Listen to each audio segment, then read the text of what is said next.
Nnamdi Kanu's brother opens up. Ipob now in charge of Southeast. Welcome to the news, and thank you for tuning in to listen.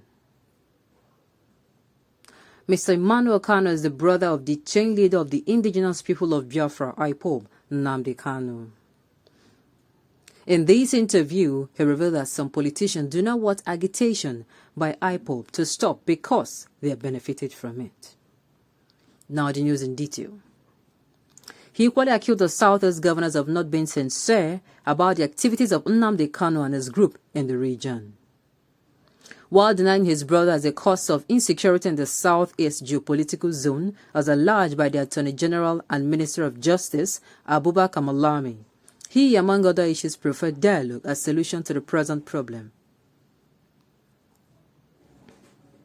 Recently, the Attorney General and Minister of Justice, Abubakar Malami, accused the Ipob leader, Nnamdi Kanu, of being responsible for the insecurity in the Southeast. Could that be true?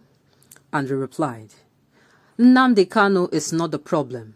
We have in the Southeast rather youth unemployment, marginalization of the Southeast, and nepotism. These are the problems Nigeria presently has.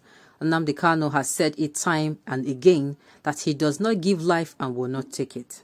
So, if the people of the Southeast have received any atom of justice, equity, and fairness, do you think that there will be any reason for the unrest in the Southeast? The answer is no. So, what Malami should blame as the problem in the Southeast is the constitution of this country.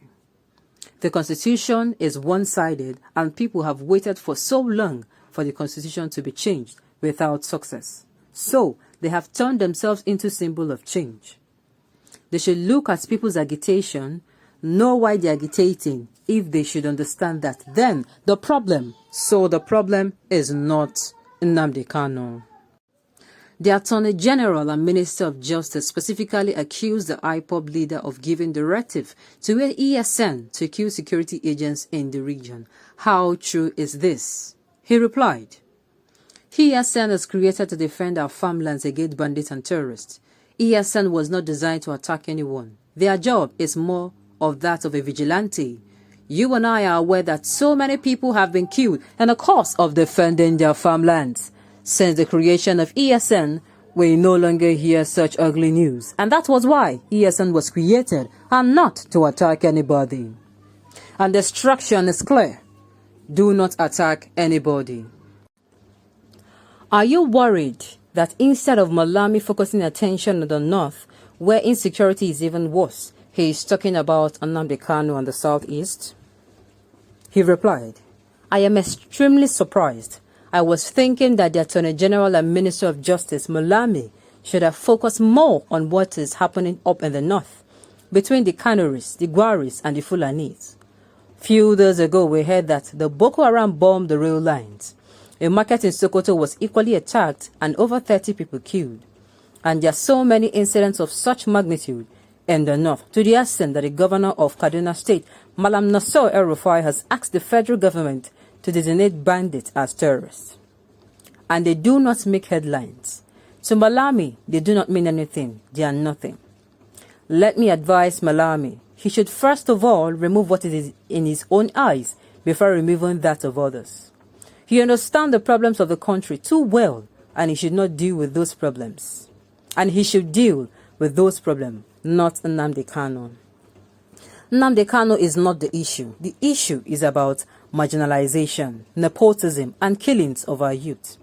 And the issue remains that those who have killed their children will not fold their hands. It could be a direct revenge from them, yet they are blaming ESN. They should not do that because what goes around comes around. This is the right time, like I have always said, to sit down and deal with this problem once and for all. Everybody is hiding under Nnamdi Kanu and ESN to unleash mayhem. But if they can sit down with Nnamdi Kanu, the leader of the indigenous people of Biafra, Ipob, and get these things ironed out once and for all, so that whoever that is causing these problems, we will be bold enough to pinpoint that person and have to arrest that person as well. But when they allow all these things untouched, they keep allowing problems here and there. What is your intake? What's your take on the proposed one-week sit-at-home order by Ipob? The proposed one-week sit-at-home order by Ipob, headed by Mazi Chika Edoziem, the head of DOS, as it stands now, he made it clear that if you do not release Nnamdi Kanu from now to November 4th, then the sit-at-home will commence for 1 week. They could have chosen to carry arms, but the answer is that we believe that civil disobedience is not the best. It is a far potent. Civil disobedience is the best. It is a far potent weapon than arms. So that is why they have maintained that position. So the thing is that release Nnamdi Kanu unconditionally and dialogue with him. I keep on saying it. What they are doing is mere waste of resources. Every day you come to court, security agents, the court staff, all of us will come to the court. At the end, we'll go back to our various homes. There is no need for that. The truth remains that a lot of people, a lot of politicians are benefiting from what is happening. They want it to continue. They are telling the president, do not dialogue with Ipob, do not dialogue with Nnamdi Kanu, that they are in charge. While they are not in charge, it is clear to everybody that the governors of the Southeast are not in charge. The person that is in charge is Nnamdi Kanu. I know a lot of things are going to unfold, but let the government arrest the situation once and for all, and that should be done through dialogue.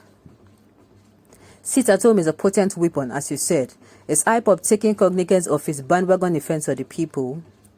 That was why I said, he replied, that was why I said what I said earlier, that I pray the government will arrest the situation once and for all. Let them arrest this once and for all. And again, the Southeast governors are not being truthful. I put this to them. They are not being fruitful.